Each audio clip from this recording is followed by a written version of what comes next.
I like the reverse snare. Oh, those guitars are pristine. His guitar sounds so good. Oh. Hey, welcome in. Today we are listening through Bon Jovi's Slippery When Wet record to see what we can learn as a mixer and as a music producer from some of these iconic 80s rock tunes. Now, honestly, I've never been a huge Bon Jovi fan, but they've got some iconic guitar parts and some instantly recognizable vocal parts as well. So there's definitely something to learn. There's definitely some magic going on here on this record. So without further ado, I've got my EQ, I've got my analyzer open, I've got my mixing headphones on. Let's dive in and see what we can discover inside of Bon Jovi's Slippery When Wet.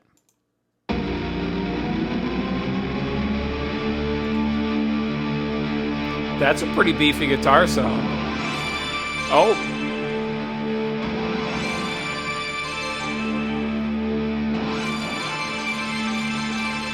I like how they're getting that synth to cut through just by making that guitar darker sounding. It's very deep purple sounding. Look at how sculpted that synth sound is. 200 to 5K.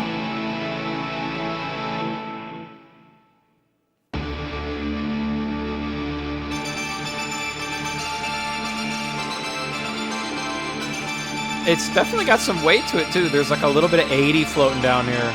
Makes it feel big.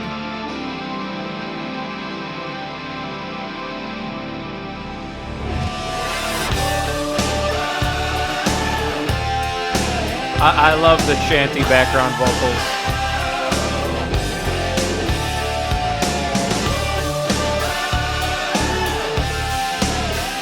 Such a classic 80s snare sound. All intact.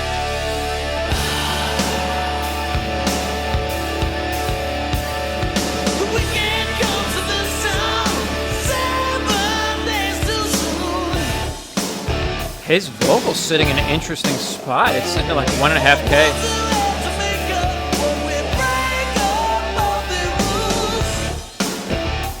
There's like a stereo low harmony too.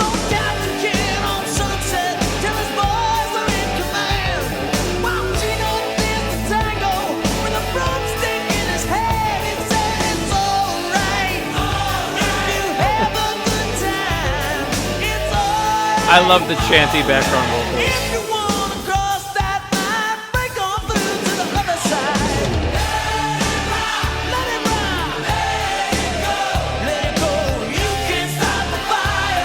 Kick and snare are super even, super consistent. They both hit at almost exactly the same level every time.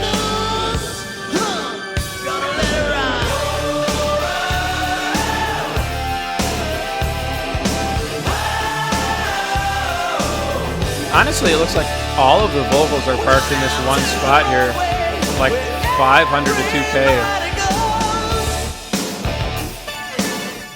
Oh, that's cool.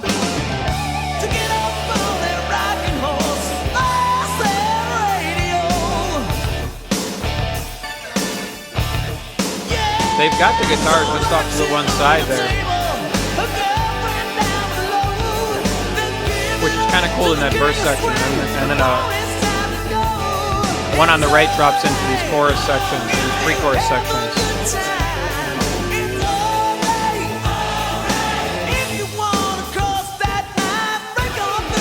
I love how big the drums feel. Wow.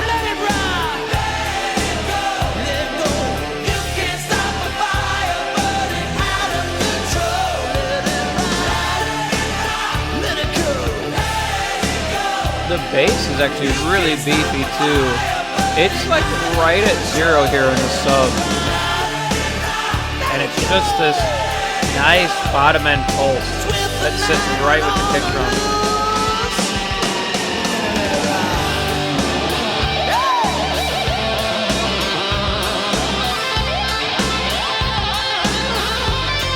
Man, that guitar sits so well.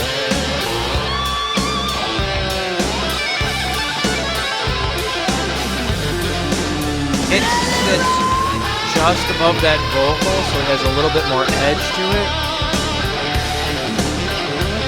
Oh!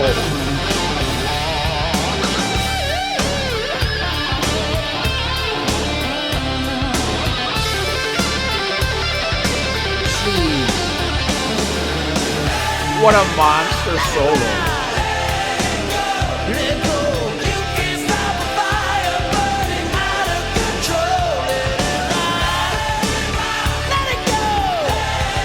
It's very arena rock feeling.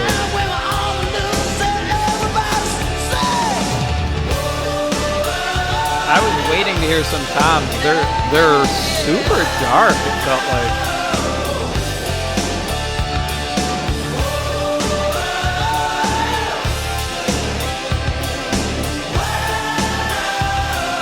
Actually, the drums in general look kind of dark. The snare seems to roll off by about 6K here. So there's no like top end air on it. It's kind of just that high mid crack, and then it rolls off.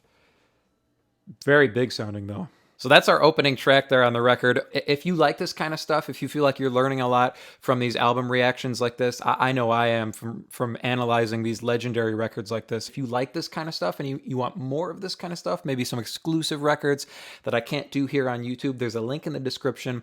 You can check out my VIP listening room. We're going to do some records that I can't do here on YouTube. Any records that do get blocked here on YouTube will go up in the VIP listening room. You'll be able to vote on which records I do in there as well, exclusively, and we'll do some live streams, some fun stuff in there as well. So if you're interested, click the link in the description. But let's keep cooking here. Let's get into the second track. Shot through the heart, and you're too late, darling, you give love a bad name. Yeah, look at his vocal. It rolls off at almost like 3, 4, 500. It's super thinned out. Like dialed in and focused between 500 and 2K.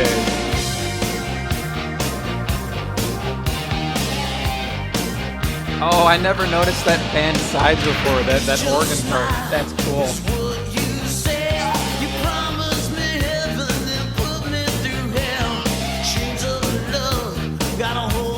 The bass and guitars feel really good. They're like locked in playing that same riff.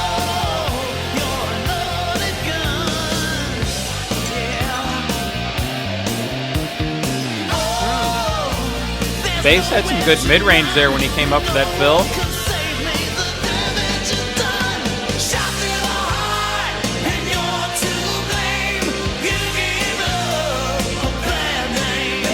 I like the backgrounds and the harmonies. They're just these big chants. They feel so good. Even there, the toms, really, really dark. They're just all weight and verb.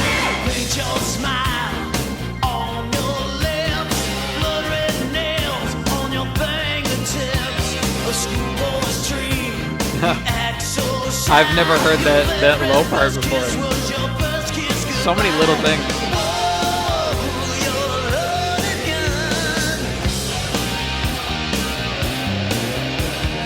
His guitar sounds so good.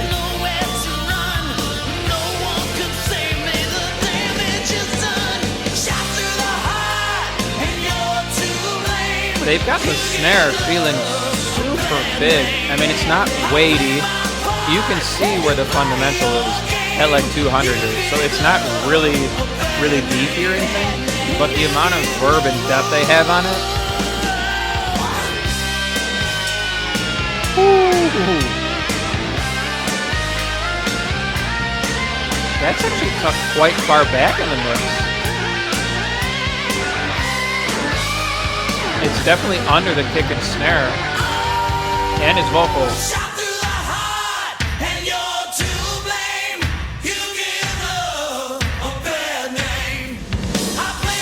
I like the reverse snare.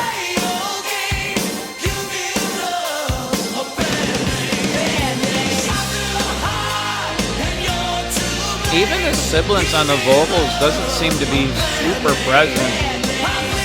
Any sibilance that's coming through is like at 6K here, so it's still relatively low.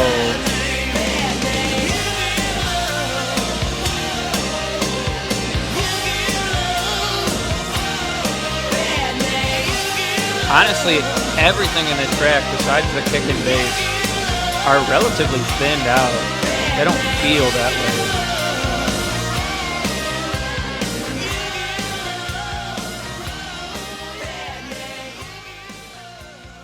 Yeah, I feel like the guitars don't have a lot of weight to them once they come in. His vocal definitely doesn't, but it leaves a ton of room for the kick and the bass.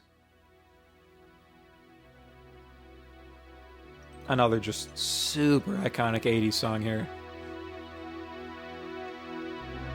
Ooh, there's some bass on that synth.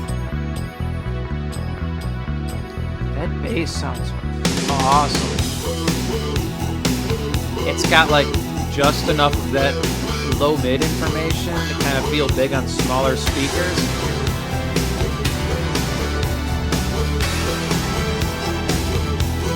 There's a lot of impact on that synth sound.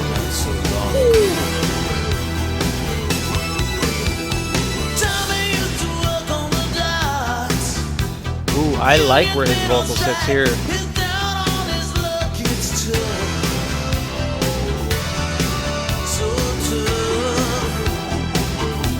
I like that the talk box part is panned off to the left too, so it doesn't fight with his lead vocal. Really nice.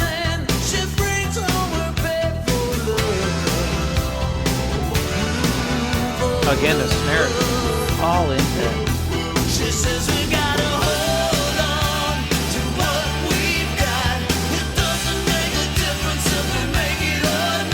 His lead vocal and harmony here blend super well. They feel like one vocal.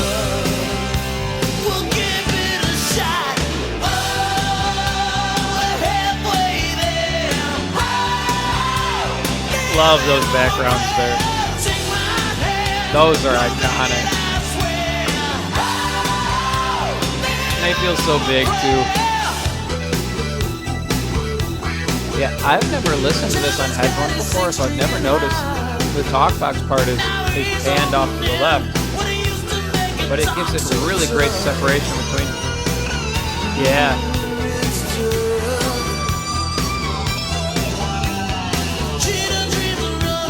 Between the lead vocal and the talkbox part, it's also relatively scooped there, so his vocal cuts through.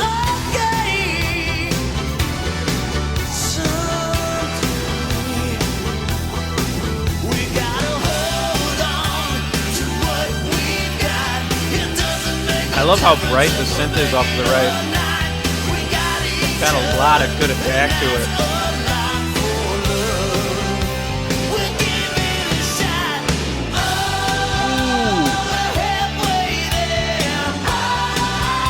Snares actually got some incredible cut to it.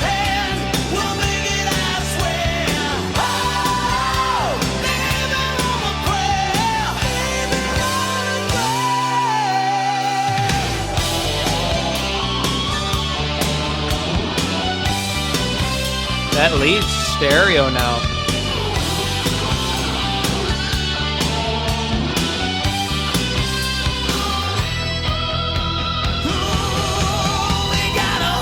Very controlled though, especially up in this high mid area when he's hitting those higher notes.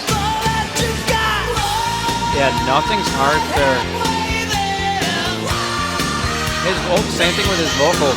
He's super high up there now. Nothing is harsh though. Nothing's edgy.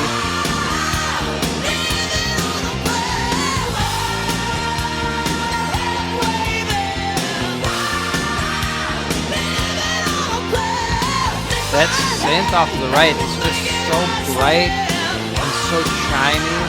It cuts through so well.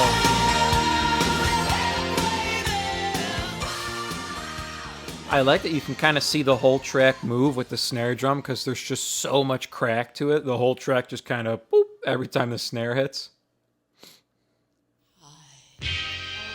Never heard this before.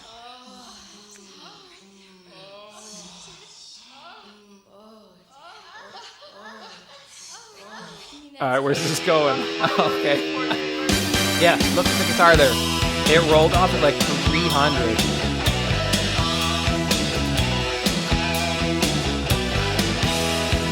I'm kind of digging this guitar off to the left, synth off to the right thing they've got going on. Oh, horns.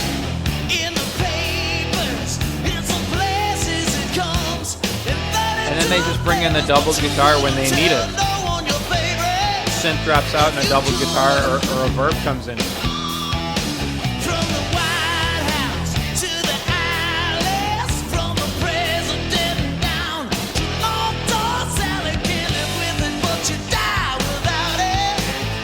His vocal fits really nice here in the mid-range. They've got this nice dip here in the rest of the track.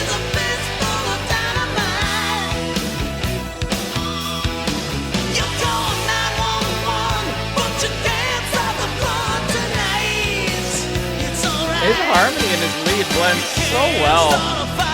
They really do just lock into like one vocal in the center of the track.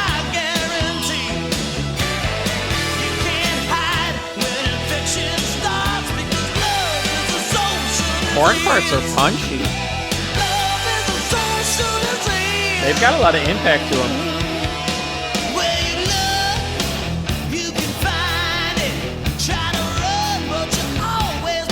Same thing with the snare again. Listen to that pop on the snare drum. It shoots up with 200.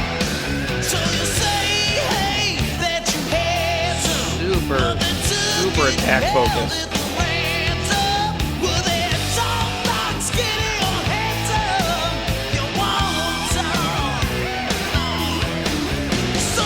The kick has some good bottom to it, but it definitely feels like the bass guitar is sitting under the kick drum in terms of frequency. Like the bass guitar fills more of the sub area than the kick does. I like those horn parts. They are punchy.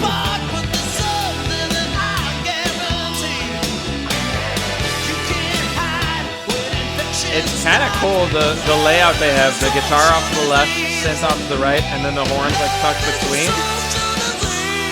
But the horns are like slightly tucked off to the left of his vocal.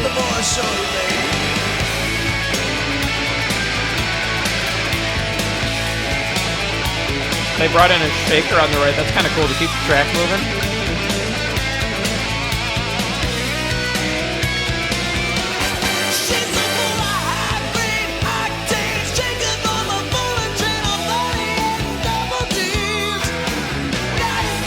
Ooh, the guitar up to the right doing fills now. Ooh.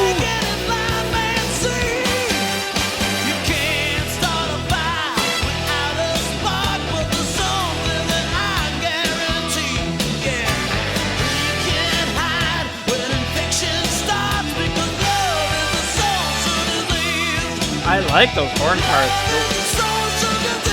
They support his vocal too, give his vocal some like lower punch.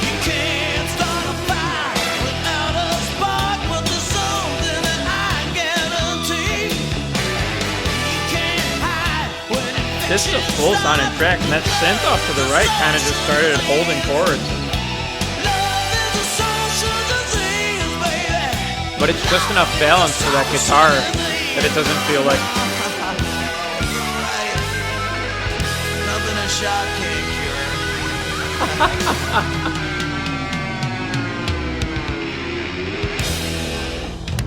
Oh, Tom's felt big there at the end. I mean, come on, Iconics. Everybody knows this song. Ooh, listen to how soft the kick feels. It's got this gentle click to it on top.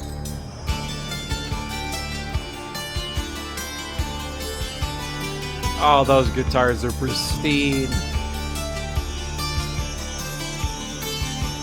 Look at this little scoop they have in the middle.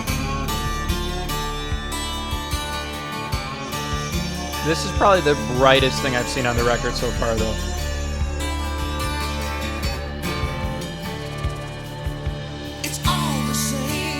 His vocal comes in to fill that dip. He's tucked back behind the guitars, though.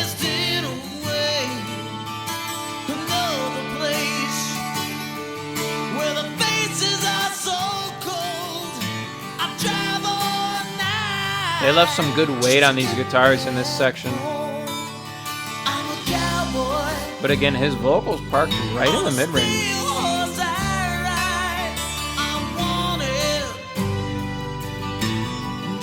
I like the bottom end on the acoustics.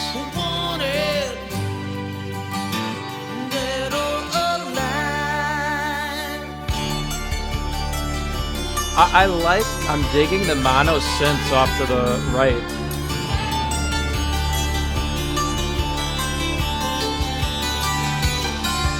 Sometimes I sleep, sometimes it's not for days. Ooh. The people I meet always go this Is that a piano off to the left? Sometimes you tell the day by the I don't think I've ever heard that before. Times when you're alone, all you do is think I'm a cowboy. It feels like his vocals getting a little bit louder here, On a steel horse I which is cool that they're moving it up with the verses.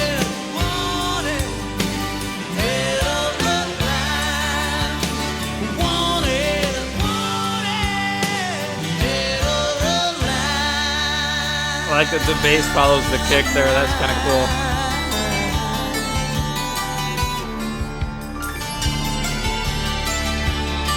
There's so many little instruments I've never heard before on this song.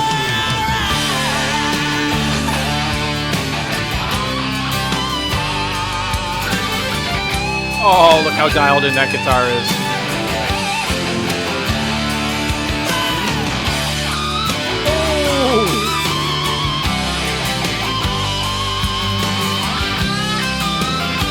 Oh, it's so dialed in. Oh, the trade off to his vocal is really good too.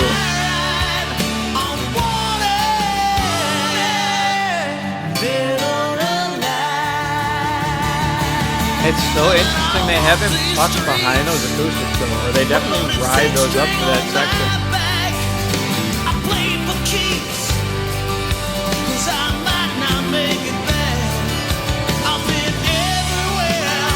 The kick is super clicky here. You can actually see the kick in the top end because it's got this like almost like a metal click to it. The snare has more top here too. It's a brighter track.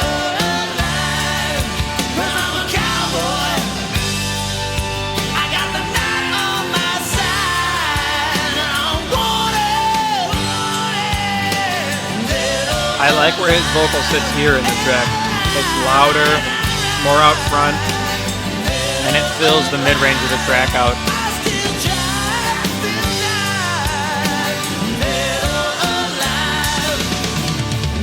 Oh, the toms sounded good too. They had some like 4K bite to them. They cut through. I like it.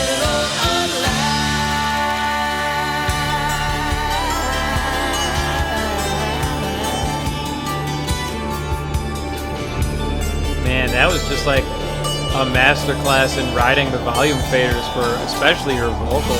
Wow. Really smooth. The way they moved his vocal up throughout the song as it got bigger was really nice. Another one I've never heard before. Look how flat this is, except for this little dip in the mid-range where his vocals coming in.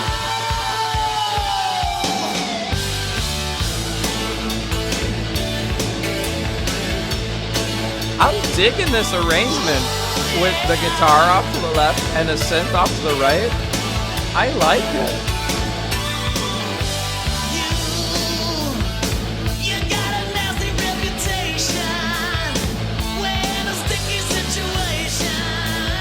There's like more high mid on his vocal here. You can can see it up at like 3K here. It's just slightly edgier. You can feel it too.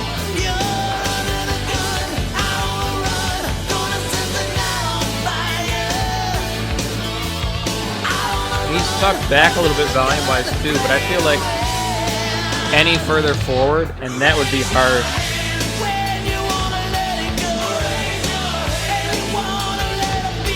Yeah, you can feel this little bit of brittleness at like 3 or 4K, but they've got it controlled enough volume-wise that it's not harsh.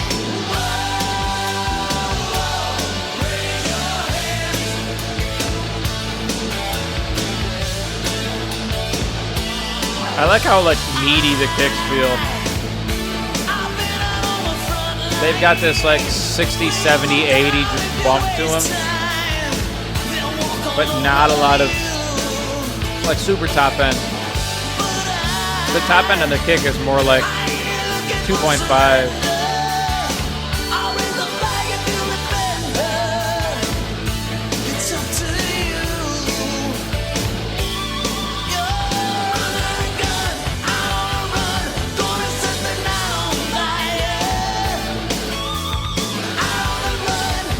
I wonder why his vocals more high midly here. Oh, I like the toms there too. They're not as dark as they were at the beginning of the record.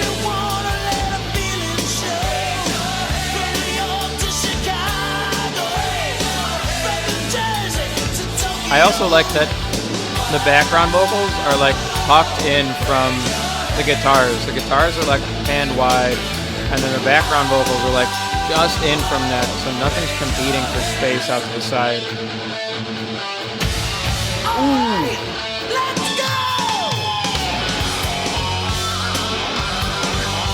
Yeah, see the fill from the snare to the toms there was really even top end wise.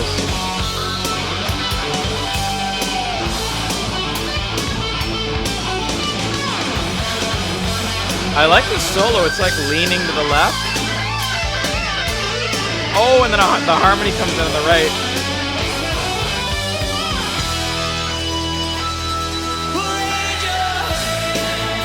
See, his vocals more high midly here, but the lead guitar part wasn't at all. The lead guitar part felt the same as the rest of the record.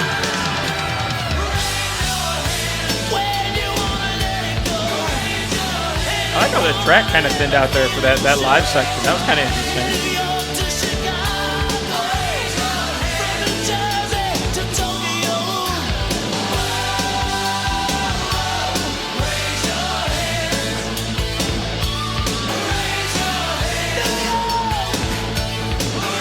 This is definitely kind of a arena rock style track. Something to just crank through the arena, get the audience involved. That had to have gone over well back in the day. He's just like shouting cities. That had to go over well. Another one I've never heard before. This sounds kind of 80s ballady.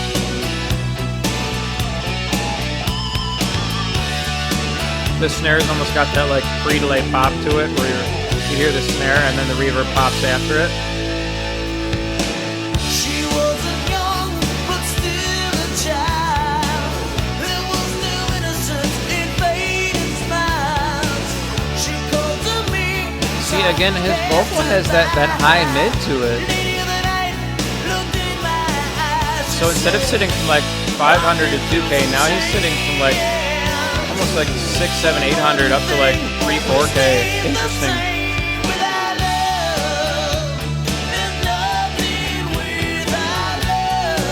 Yeah, see, his vocal feels a little harsh to me here. I feel like it's just got a little too much of that 3, 4K area. And it doesn't need it.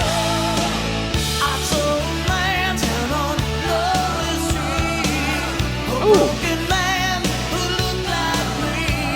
I like those O parts panned off to the left. And those are all the way off to the left.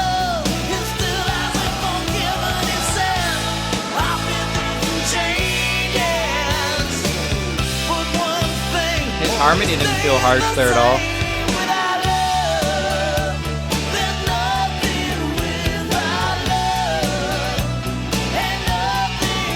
Just a little bit too much of this, it feels like. But it wasn't on the other songs. Interesting.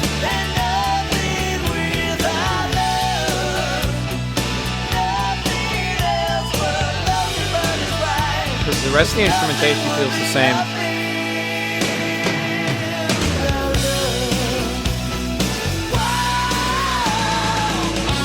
Wow.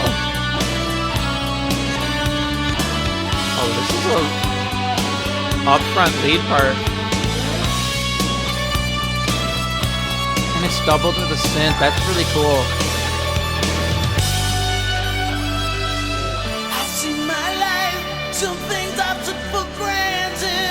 I like the deep synth for this like breakdown section.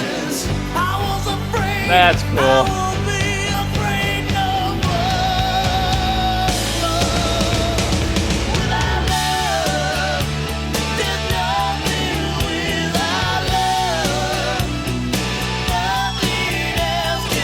This is a nice 80s rock ballad. Still a little bit up-tempo.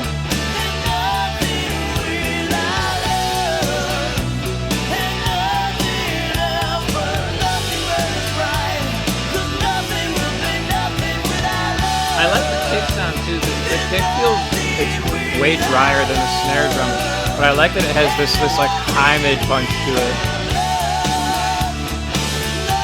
It makes you feel both the kick and the snare through the track. Because the snare has a lot of length to it with this like pre-delay on the reverb, where you hear the snare, then you hear the reverb, and just that high mid on the kick makes it cut through. This feels like a reprise of Runaway.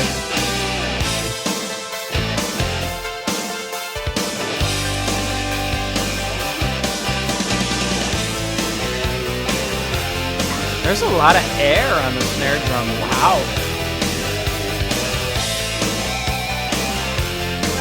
And it sounds like it's in the reverb. Ooh.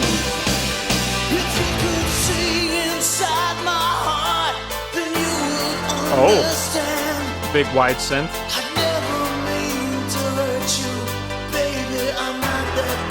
I like that they're sticking to this formula though. The synth on the right and the guitar on the left. It's very consistent through the record. I like it.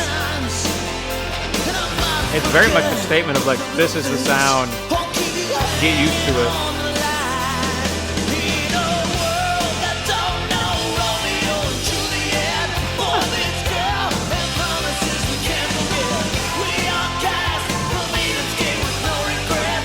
It's cool that they have... Oh, they switched. I like that.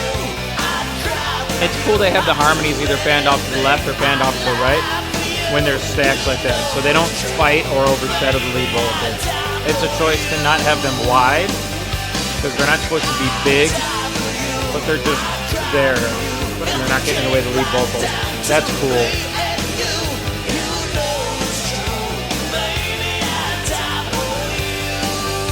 I like this like airy reverb on the snare.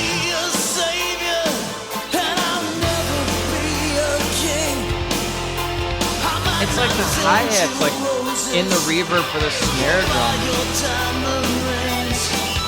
But it just gives it this nice like shimmer to it.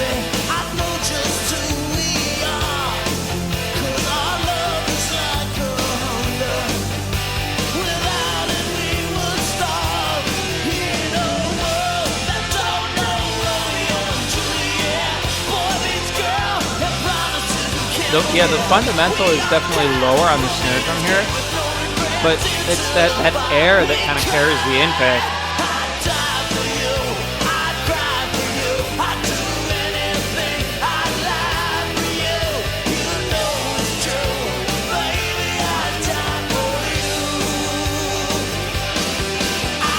I'm kind of liking that the bass sits below the kick drum.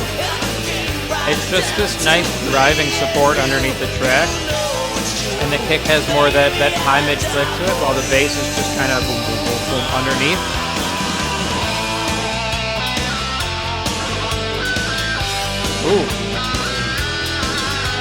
guitar is really focused in center.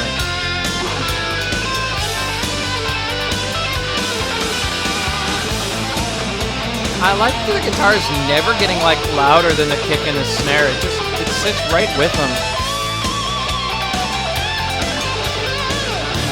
Very focused. That was a smooth trade back to his vocal too.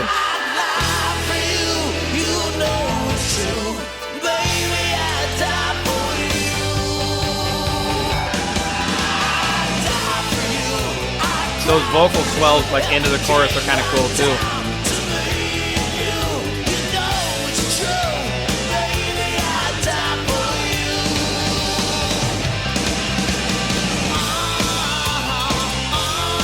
Toms feel good there again too. I like when they're not as dark. They've got some more impact to them.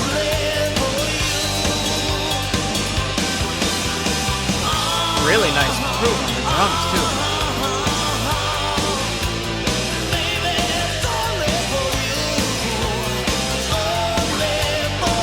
The ride sounds really clean. I wonder if there's a mic on the ride. It had some good articulation on that ending groove. That's cool. Very clean.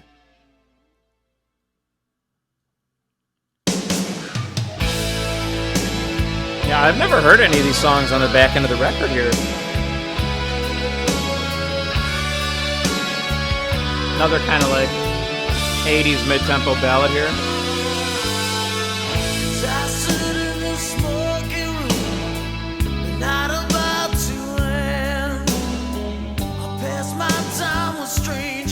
See, his vocal's more focused in the mid-range again. I like this better. It's not harsh, it's not edgy or anything. Especially because he's got this natural distortion in his voice. That's very easy to make edgy, to make harsh sounding.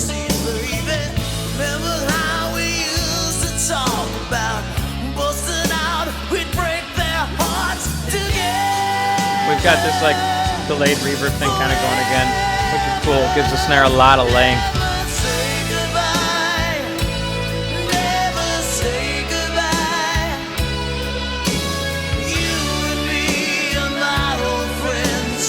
Very, very classic, like 80s ballad to have the guitar, like the single note guitar line in the choruses, playing a counter melody to the vocal. It's really wide sounding too, so it kind of fans out behind the vocal.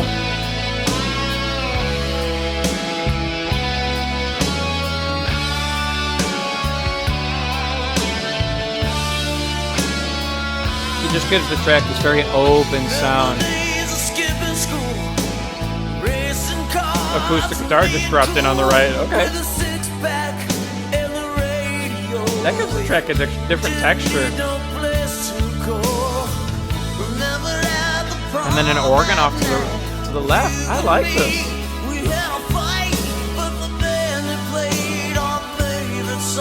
What a different texture for the second verse.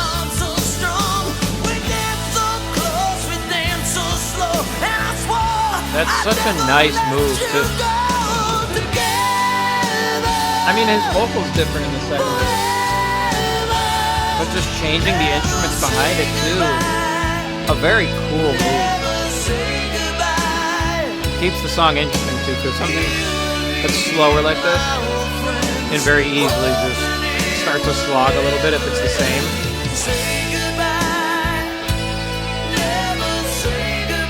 Yeah, that acoustic just came in for that verse, it sounds like. That's cool.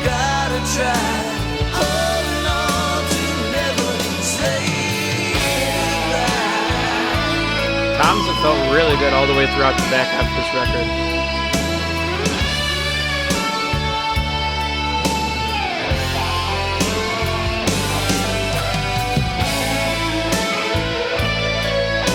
I like that they're blending the snare drum with the tambourine. That's kind of another like classic 80s ballad move. Oh, and then it disappears. So he's just there for the guitar solo.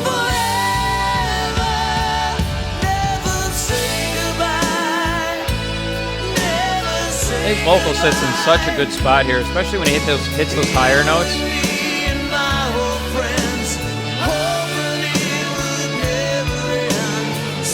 It's got some really good dynamic range to it. So he kind of moves and breathes with this track. Very smooth.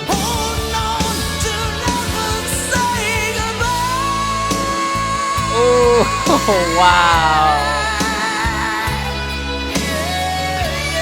What a note. What a voice.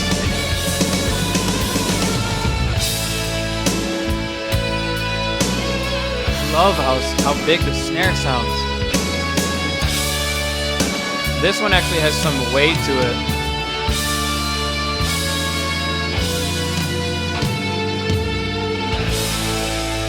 The panning on the tom just kind of throwing me off there at the end.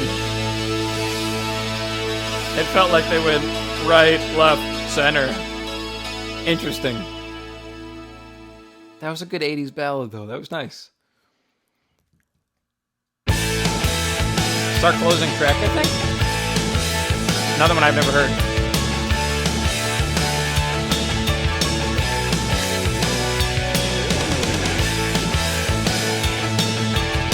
Look at the snare again. It's weightier. It's got some like 150 beat to it. I like it. I dig it. Ooh, and the toms feel great. It matches the toms a little bit better.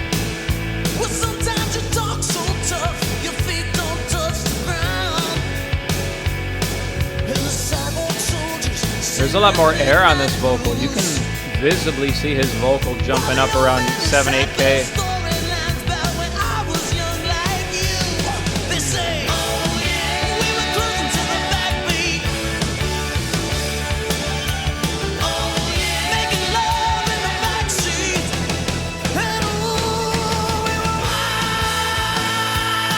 Having the snare feel deeper like that makes those kind of rolls going into the chorus feel a lot bigger, so you don't have to do them on like a snare and a tom. You can just do them on the snare and they just feel bigger.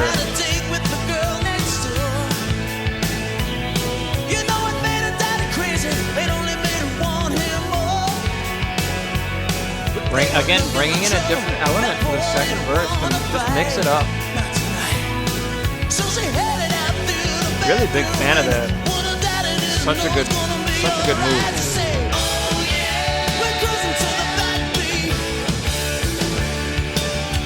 Bass locks in with the kick drum. There's less sub here, but at 80 hertz, they're just locked together.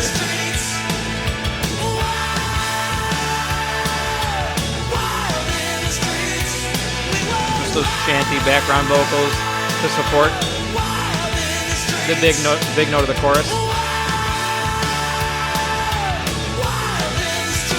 Nice. Oh man, what a throwback sound.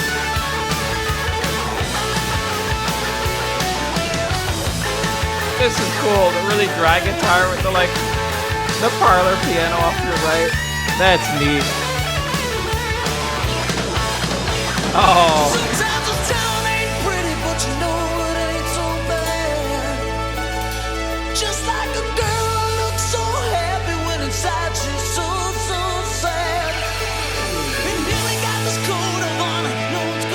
This is a really well-produced song. I like this.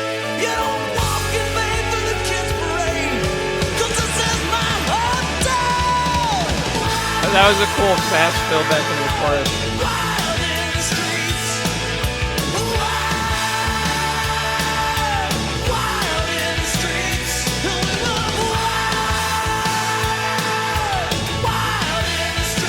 Lots of good support for his vocal on the chorus here. Feels like they're off to the left, but maybe the verb is panned off to the right, which is kind of nice. It makes sure they don't overpower his lead vocal, but they still feel big behind him.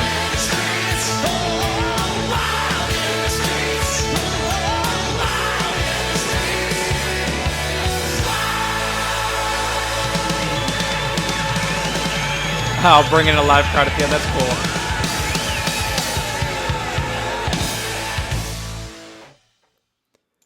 That was cool. That was a good end of the record too. Lots of really cool stuff on that. But that's Slippery When Wet. Some cool things production wise, and then some interesting things mix wise that changed through this record. Production wise, first, I liked that they did this thing that I've always heard from Joe Gilder at Home Studio Corner, which is do something different in the second verse, and that definitely happens a lot on this record. Whether they bring in an acoustic guitar in the second verse, or they bring in an organ or a piano, it's just little things, and they're not super obvious. They just kind of slide in, whether they're panned off to the left, panned off to the right. It's just something different to give the second verse some texture, so it doesn't feel exactly the same as the first verse, especially with like these 80s ballady kind of songs that are like 4 or 5 minutes long. If the second verse is exactly the same as the first verse, it kind of starts to slog a little bit, and you're kind of, I'll just skip to the next song. But if there's something different there, even if you can't put your finger on it, like, oh, an acoustic guitar came in, or oh, an organ came in, it's just something that kind of hooks you to keep you along for the ride there. His vocal, they definitely moved his vocal around a lot on this record. It felt really consistent, at least frequency wise, for the first half of the record. And then there were like these couple songs in the record where it was just a little bit harsher. He's got this natural distortion in his voice. So it's very easy to kind of, you push him a little bit louder, and that 3/4K area gets a little bit brittle, a little bit harsh sounding, and that can be kind of tiring on the ears. I feel it a little bit on my ears. Just that kind of harshness, that edginess at 3K can be tough to listen to if they push too much on his voice. It calmed back down on the last few songs. There were just a couple in the middle there that were a little bit like, ooh, he's starting to get edgy there. But some songs, they definitely tucked his vocal back more, and then they would push it out front. The first half of the record, his vocal sounded really, really awesome. I liked on Wanted Dead or Alive that they kind of like moved his vocal up bit by bit with the song. So as the song got bigger, his vocal got louder. That was a really nice move. And then the bass and the kick relationship. It was cool to hear a record where the bass is sitting below the kick drum. I feel like that wasn't as common back in the 80s to have the bass guitars sit below the kick drum frequency wise. They were either parked together, or the bass was sitting up in the mid range somewhere, kind of with the guitars, and the kick drum dominated the bottom end. But to hear an 80s record where the bass was like, all right, we're going to park the bass in the sub area, kick drum can dominate 80, and then our guitars and everything else above that. That was really cool to hear, kind of driving the record a little bit more than I'm used to for some of these 80s records. But a lot of good stuff coming from this record. If you like this kind of stuff, if you like these album reactions like this, these album analysis videos, you can check out the link in the description. If you want to get more of these, you can get access to my VIP listening room. We'll do some exclusive album reactions there, maybe some albums I can't quite do on YouTube. Any albums that do get blocked on YouTube for copyright reasons or what have you, those will go up in there as well. We might do some live stream listening in there. I'll also be able to vote on exclusive records that I'll listen to and analyze, go a little bit more in depth in there. So if that interests you, check out the link in the description. You can get access to that. But thank you so much for watching another video, and I will see you in the next one.